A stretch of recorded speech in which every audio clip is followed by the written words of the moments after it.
Mister Gautham Vasudev Menon அவர்கள், உங்க பேருக்கு பின்னாடி மேனன் இருக்கிறது நீங்க படிச்சு வாங்கின பட்டமா? உங்க ஜாதி பேர் தானே?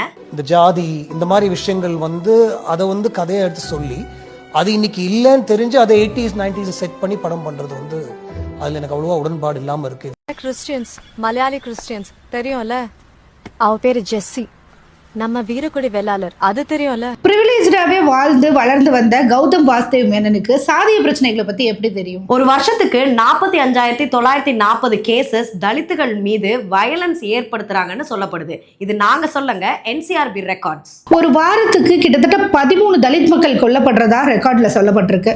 தலித் பெண்களை பாலியல் வன்கொடுமை செய்யறது, மனித கழிவுகளை சாப்பிட சொல்றது, வேங்கை வயல்ல குடிக்கிற தண்ணியில மலத்தை கலக்கிறது, நாங்கநேரியில படிக்கிற பசங்க கிட்ட ஜாதி வெறியை தூண்டி அறிவாளால வெட்ட சொல்றது, ஆணவ படுகொலை, இது எல்லாமே 80sலயோ 90sலயோ நடக்கல. கடந்த ஒரு வருஷத்துல நடந்த இன்சிடென்ட்ஸ் தான் இது அவ்வளவும்.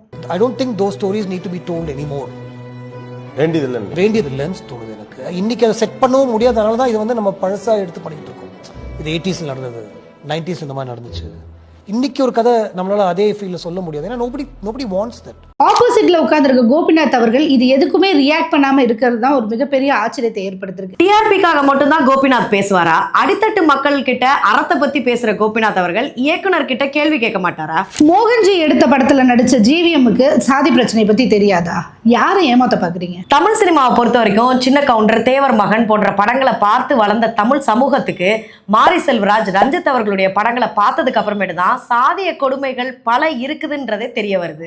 ஆக தமிழ் சினிமாவுக்கு இன்னும் 1000 பா ரஞ்சித்தும் 1000 மாரி செல்வராஜும் கண்டிப்பா தேவை. அவங்க வந்ததுனால தான் இன்னைக்கு யாரு என்ன பொலிட்டிக்கல் ஸ்டாண்ட்ல இருக்காங்கிறத தெளிவா சொல்றதுக்கான ஒரு நெசசிட்டியே இவங்கெல்லாம் வந்ததுக்கு அப்புறம் தான் வந்திருக்கு.